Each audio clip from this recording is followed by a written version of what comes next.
Welcome everybody to another episode of the Nerd Continuity, where we talk about design, development, and all the other crazy stuff we find online. Today, we're gonna be featuring my interview with Todd Weaver, CEO of Purism.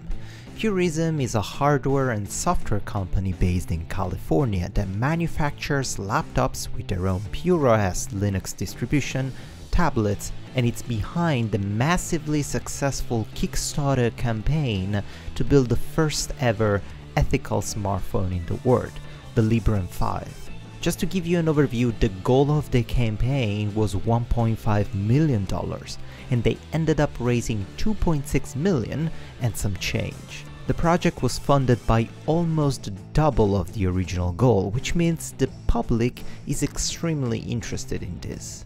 I had the pleasure to meet with Todd at a coffee shop in Vancouver last week, and what it should have been a pretty quick overview of the Librem 13, one of their laptop I'm going to review, it turned into a 3 hours conversation about ethics in tech, society, philosophy, and human rights in the digital world. I tried to summarize the most important parts into a sort of storytelling episode of my encounter with Todd. Little side note, the audio was recorded at a coffee shop, so the quality is not the best, but it's just for the first half, then it gets better. Apologies for that. So, what is Purism, and what's the purpose of this company? Let's hear it from Todd. I'll give you kind of an overview as to why we do what we do. Yeah, right? that's and then that kind of sets the stage to give you kind of a demonstration and then hand over the laptop for you to, the deeper dive and the greater review. But really to just cut straight to the issue is that big tech corporations, which are all currently US based, have a systemic issue based off their business model. Okay. So a while ago in the US, there's a Supreme Court ruling that actually stated that corporations, C corporations, have to maximize shareholder value. Okay.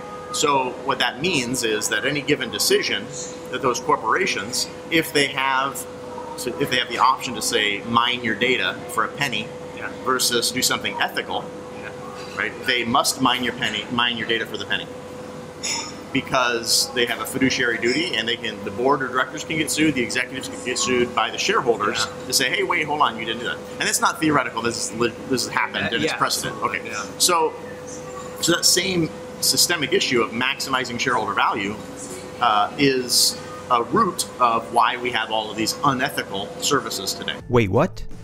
Was that a Supreme Court ruling? So it doesn't matter if you're the CEO, CTO, or anyone in charge, if you don't maximize your profit as much as possible, even by harvesting and selling users' data, your stakeholders could sue you? That sounds insane, but it's totally true.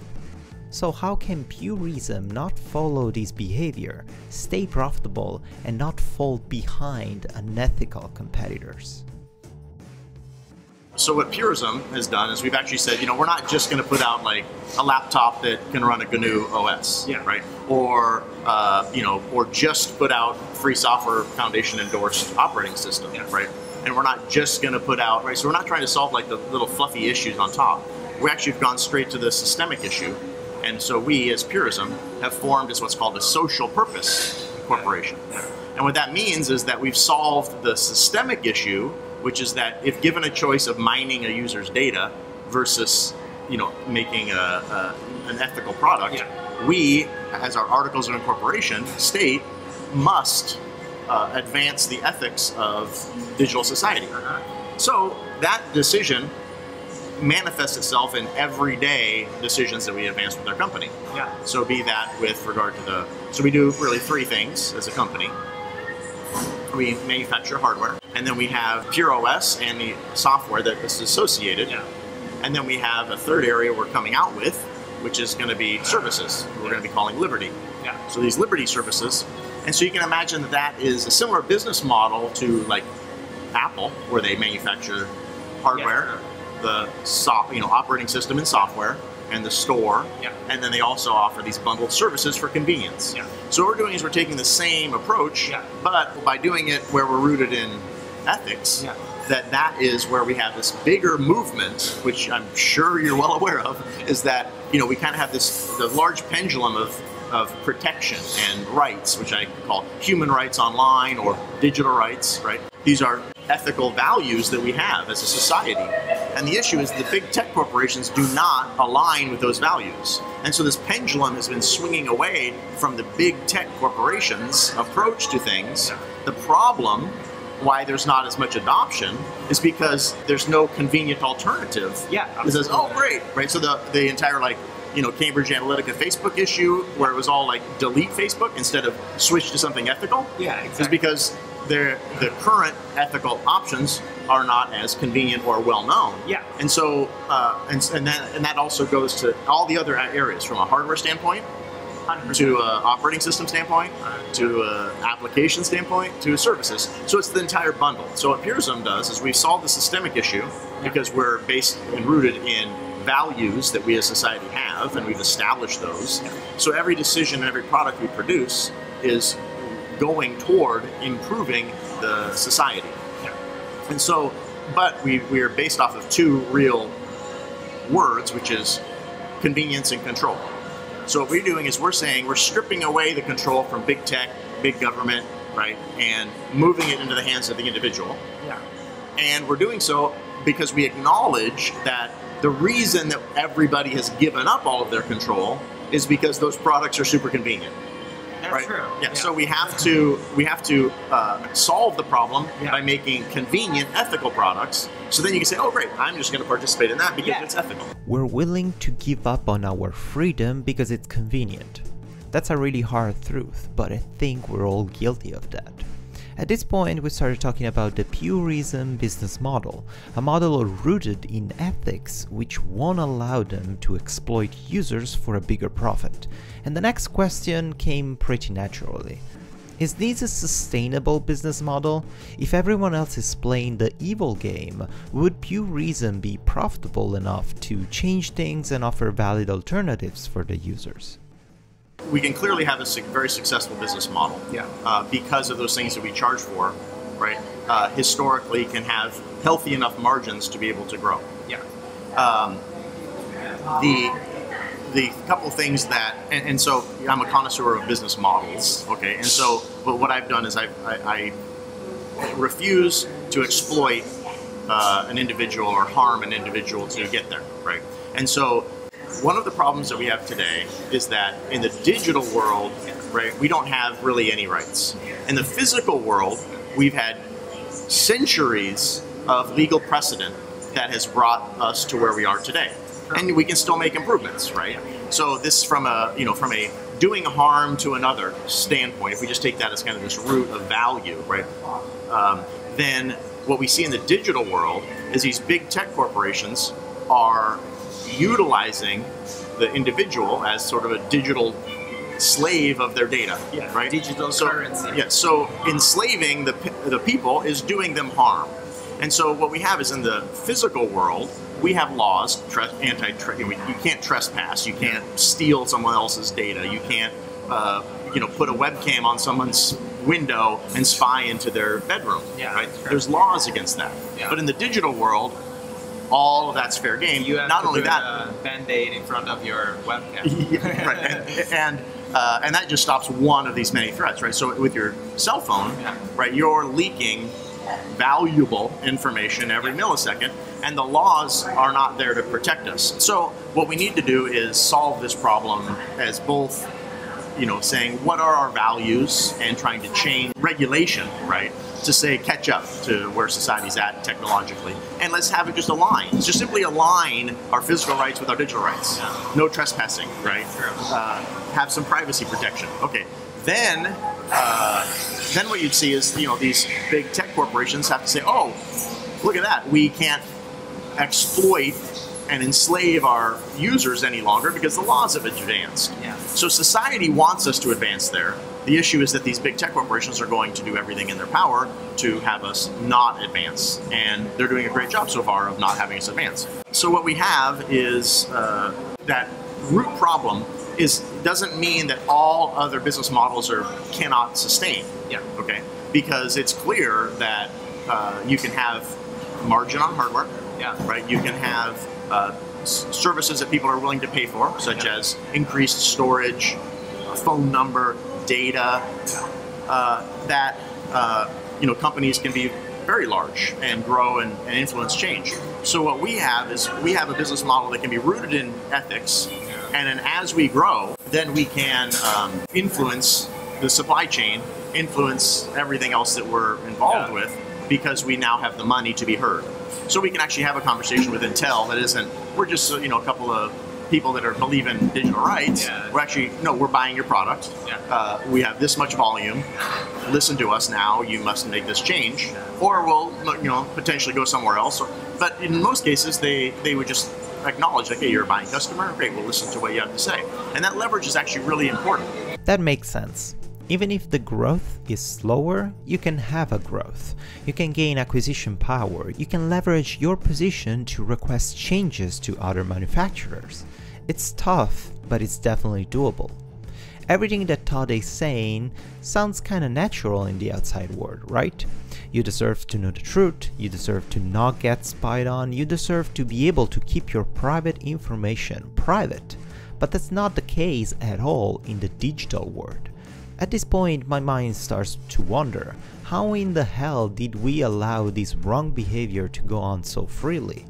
Why so many people are okay with this and don't care about their privacy as far as they can get the latest, fanciest piece of tech? Why society didn't react more loudly to this? Right. So this is actually because you're sort of talking about the philosophical nature, which is fantastic. No, it's actually fantastic because this is the stuff that I care about immensely. Okay, so there was a recent, let's say recent within the last handful of years, topic about this subject, which is that let's say like socially driven companies get less of a return on the investor money than, let's say, Fortune 500, right, or S&P 500. And so what that shows, right, is, I mean, if you look at it just from that value, you're like, well, if I'm trying to maximize my return, I shouldn't be investing in, let's say, green tech or ethical things or things like that. So if you're trying to avoid the socially driven companies because you're all after profit maximizing, then the result is that you're advancing potentially things that are pollution, or because those big corporations are driven not by values, right? So if they're given a choice of, oh, I can pollute the ocean or kill off a species, then or I can make $1, their fiduciary responsibility is to maximize that dollar. And so this is where the value aspect is saying, well, you know what? It's better, right? Because you can also roll back the clock far enough to say that, taking advantage of humans in the age of slavery, or where minimum wage is set, or not equal pay for women. All of those things are where the company can maximize its value by underpaying women, and that's unethical. And so what we need to then look at is saying, the same way we are today, is that sure, green tech or things that are socially driven might not maximize the shareholder value, but wow, they're great for society.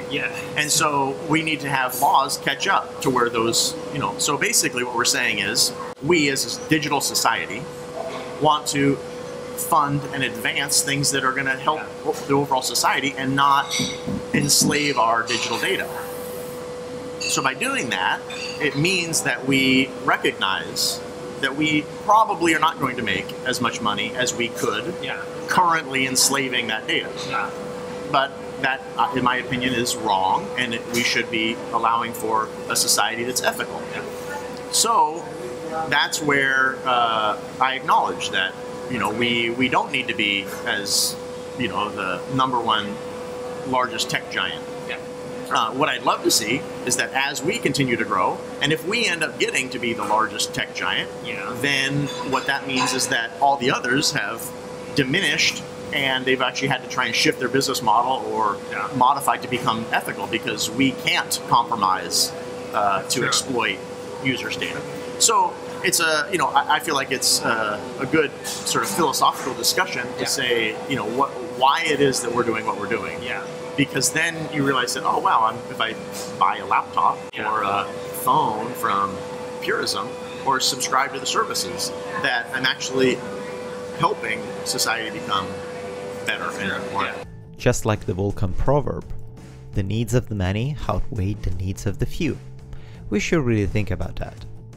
So Purism as a sustainable and profitable business model, and they have the acquisition power to go to hardware manufacturers and request parts without backdoors or any other sketchy things in it. Because you know, and this shocked me a bit, the default for all these manufacturers is to have a backdoor or mystery code in every product they make. Right, the default for these organizations is profit maximizing. So what they're looking at is, how do we minimize our support and our effort, and you know, and then in their case they're like, well, they don't have any need to release the code because no one's ever asked for it. Yeah. So they just like, oh cool, we can just, you know, we'll just keep it a binary and load it in, and actually we can just keep it a binary and have the Linux kernel loaded in, which means we don't have to worry about anything. So that's how they look at it, as opposed to anything. They don't never consider anything that's ethical at all. And so it's always just a thought of, you know, support, maintenance, development. Yeah, true. And so, but then you also get into other areas where when it's mystery code, then you also don't, were they contracted to have a backdoor in there? Yeah. What was the reason that they, you know, that they don't have, that they're not releasing it? And so it just adds a bunch of speculation. And in our case, we take an approach of, sure, we'll trust you, but let's also verify by looking at the code, right? And that's the same thing that carries on with Purism, right? You don't have to trust us, even though we're rooted in a very, very solid foundation of trust. But we also say, hey, you can control the keys, and you can control the entire operating system and evaluate everything. And then third parties can do it. So you don't individually, if you're not, you know, knowledgeable enough to do that. Other groups can do it, and so then they can verify, right? And so it's really powerful. It's a powerful story. Powerful indeed. Coming up, finally the audio gets better. Congratulations, you made it through. The conversation now shifts towards the Librem 13, a laptop I will review in the upcoming weeks, and specifically regarding the different steps in order to achieve a pure and ethical computer, starting from the hardware, continuing to the software, and touching upon the work done to allow GTK applications to run on their upcoming phone, the Librem 5. And so, you know, by starting at the hardware level, we allow the manufacturer and sort of solve these security issues, which actually, at the heart of all things that are ethical, it comes down to free software. Then on top of that, you have to put security. And on top of that, you have to put privacy protection. And so we target all three, but the nucleus of that is, if you don't respect freedoms, then you are by definition not allowing for the most secure solution, and you are, by definition, causing a potential issue with regard to privacy. Okay, so the operating system itself is Pure OS, but it's GNOME, right? And so and we work heavily with our upstreams, be that Debian, or Free Software Foundation, or GNOME, right? So all the developers that we have now are either Debian developers or GNOME developers, or we've hired them in and they are already community members in those. Right? And so we don't, you know, so yes, we have deviations, but those deviations are either specific to our hardware, then we still push upstream, like within Core Boot, so Core Boot developers, right? So what we're doing is we work with push up to Core Boot, our image for the Librem 13 and Librem 15. Within, on the Librem 5, we're pushing up to NXP, right, the kernel mods, and we're pushed to the Linux kernel, right, the modifications. Within GNOME, we're pushing GNOME to say, hey, we're writing an application. We ended up modifying GNOME for the Librem 5. If you follow along, you know, it's like every week we're coming out with something new. So we have Fosh that came out, right, which is a phone shell. LibHandy, which is basically taking GNOME and making it adaptive. So we can end up, you can check out some videos of seeing like the process of taking a typical GNOME app And by modifying the classes, then somebody can just say, cool, I'm going to make my calendar application or clocks. Responsive, basically. We actually end up using the word adaptive because responsive has sort of been taken over by web. Yeah, exactly. But like, let's look at, like clocks application, right? Yeah. So currently, right, you can't resize it smaller than this window. Yeah. And that doesn't work for a phone. So in GNOME, that's a hard limitation. Oh. But what we've done is we've modified the classes because we have active GNOME developers. And we also have active Debian developers. And so by saying, hey, we're going to modify GNOME and patch this upstream. So it's now modified in GNOME and accepted to do adaptive design, which allows for this now to be reduced down to this size. Yeah, exactly. And then we end up, as you drag these in, the world, alarm, stopwatch, that get moved into a sandwich menu.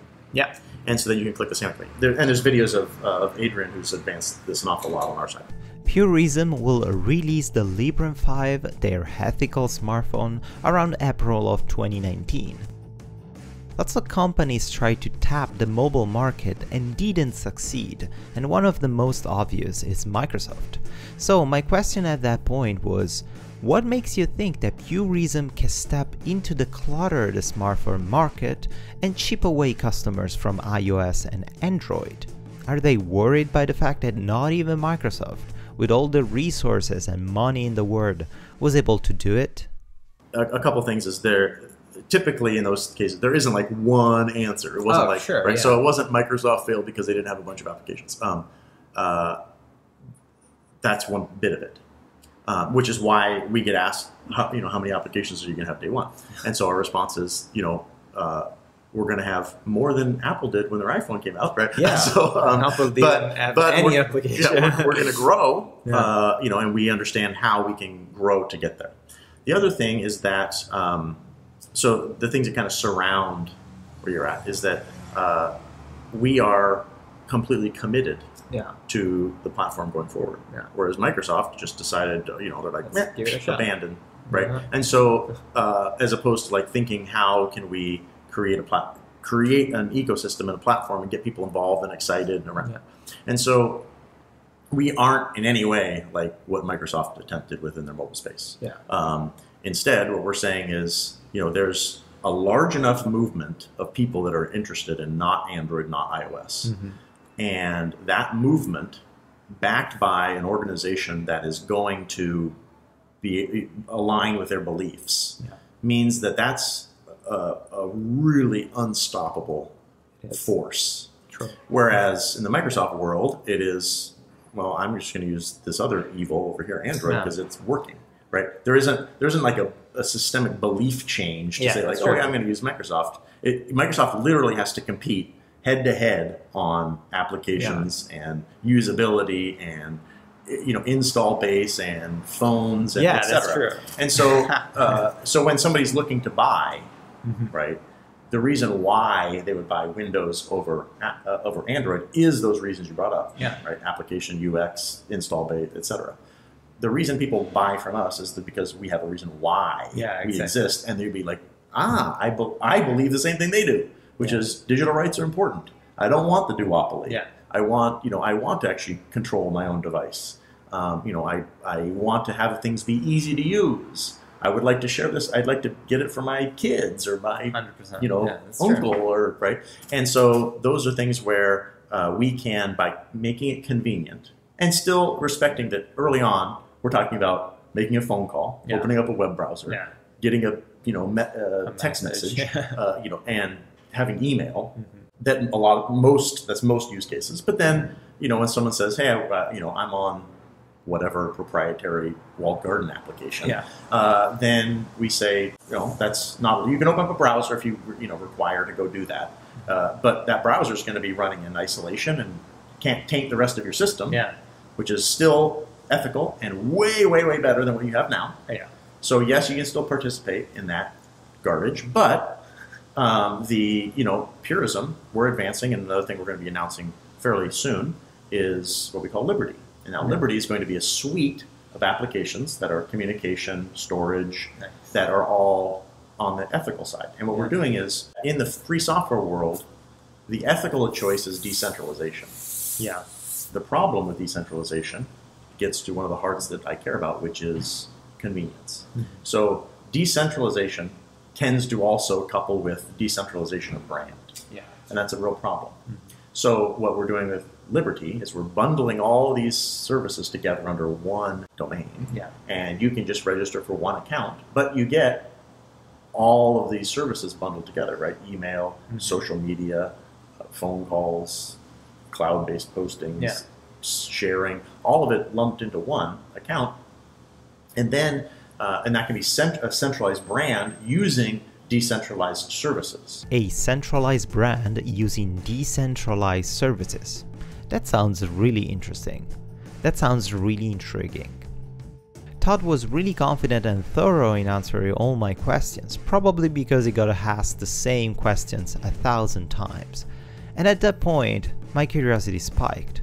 When did he start thinking about Purism? How long did it take to reach this point from the day he got the idea? Somewhat surprising is I put that whole plan together in 2014. Okay. Before I started Purism. Yeah. And the issue was I knew we had to increment to get there. So the plan, which is still, pretty much on target, is we knew we had to start with manufacturing laptops. And initially it was like sourcing parts, doing more sourcing than manufacturing. Yeah. But we manufacture like the motherboard through Intel reference designs, and then we can modify additional changes, right? So we have to start somewhere. So that was like starting with the Librem 15 crowdfunding campaign. Yeah. And then we did the Librem 13 crowdfunding campaign. And then we got to the point where we grew large enough that we could hold inventory, because everything was build to order back in 2015. And then we now hold inventory. So you place an order, we can ship from inventory. And so we've grown to that point where we can have enough investment cash to be able to put in inventory. And then we ran our Librem 5, which is the phone, right? Because we're like, we need to push this phone forward. And so that's, from a hardware. And then Pure OS, we started 2015. Okay. And it's been under active development for many years. A big push there was to advance with aligned with the Free Software Foundation. So Free Software Foundation has endorsed Pure OS, which is a gigantic undertaking. I mean, that took 3 years of working with them to understand what was needed within the operating system to make sure we advanced users' freedoms. Yeah.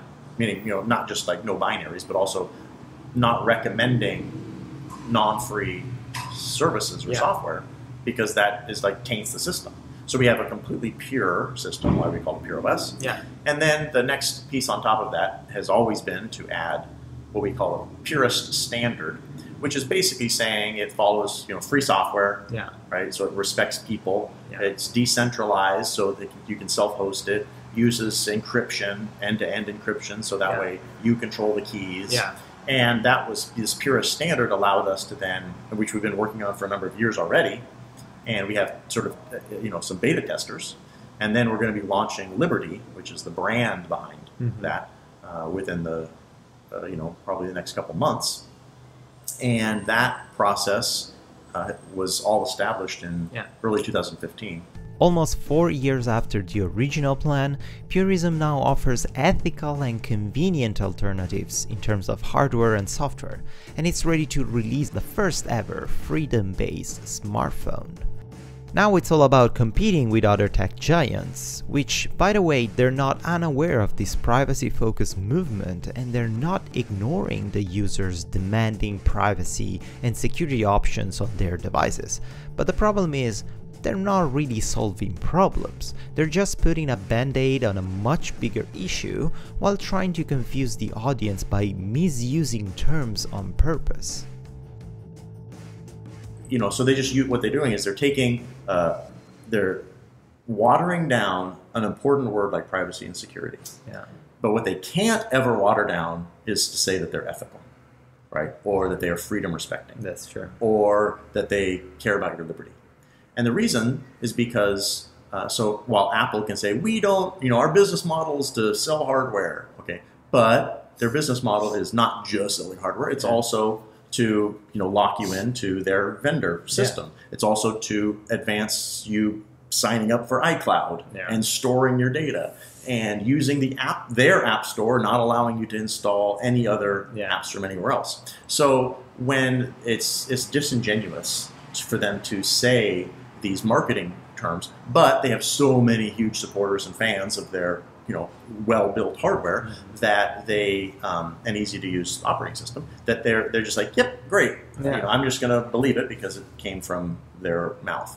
Apple has a little more credibility on the data, surveillance side because that's not where the bulk of their money comes from. Yeah, that's true. But of course, they have areas where they're gathering data. Yeah.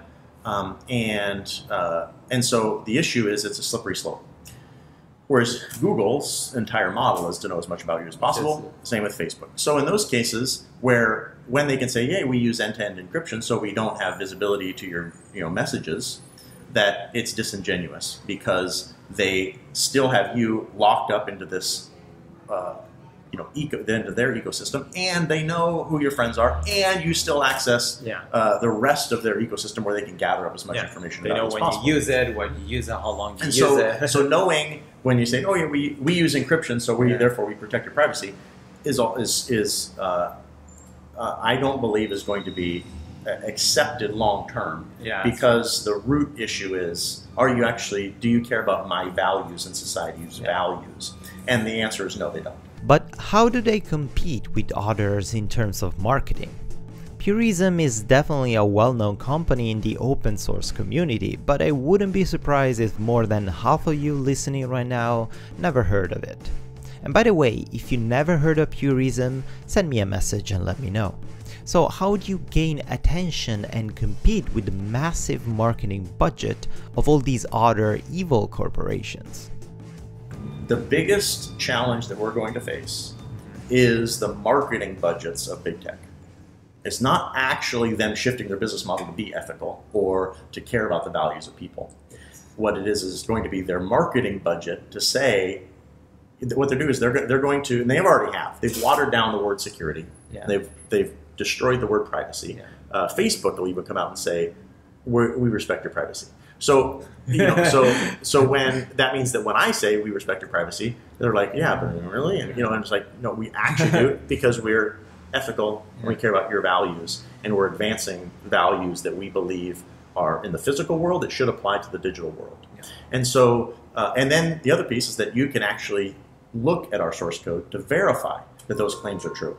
There isn't a single case of Apple, of all their claims, that you would be able to look at the source code. Now, WebKit for their Safari is clearly free software, but all the stuff that they've proprietary tacked on afterwards is unknown. And so there's a lot of those cases where you have to have full transparency, 100% free software, and be rooted in a value chain that people want as society. And so then this is where I get is this pendulum, right? We have the initial pendulum is the general trust in society is with big tech has already been eroding, right? So the trust aspect is eroding very, very quickly. When we get to the issue to follow that is that, the trust pendulum is like closing in on, the central right aspect. It hasn't swung all the way to where like the mass majority of people are like, I'm abandoning that. But we're getting there, right?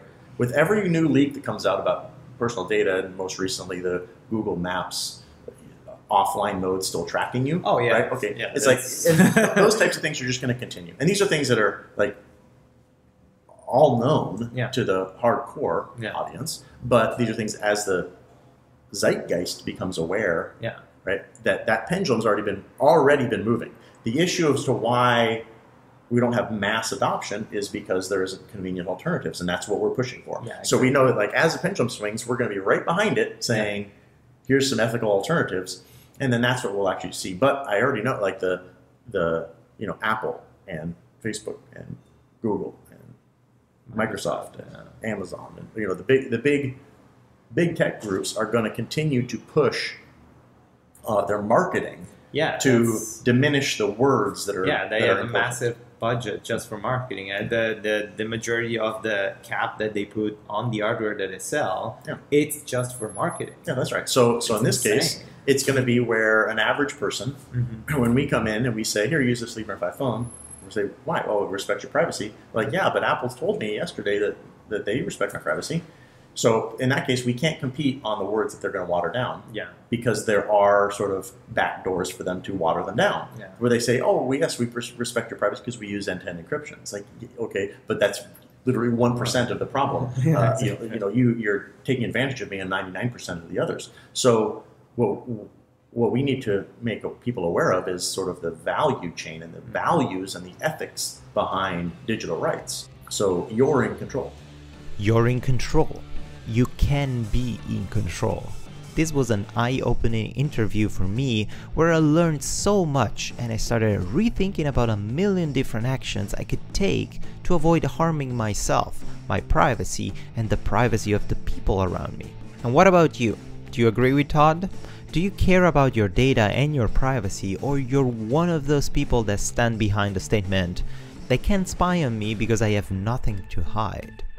Send me a message at info@nerdcontinuity.com or tweet me at the nerdcontinuity account or use the hashtag nerdcontinuitypodcast and we will answer your questions in the next episode.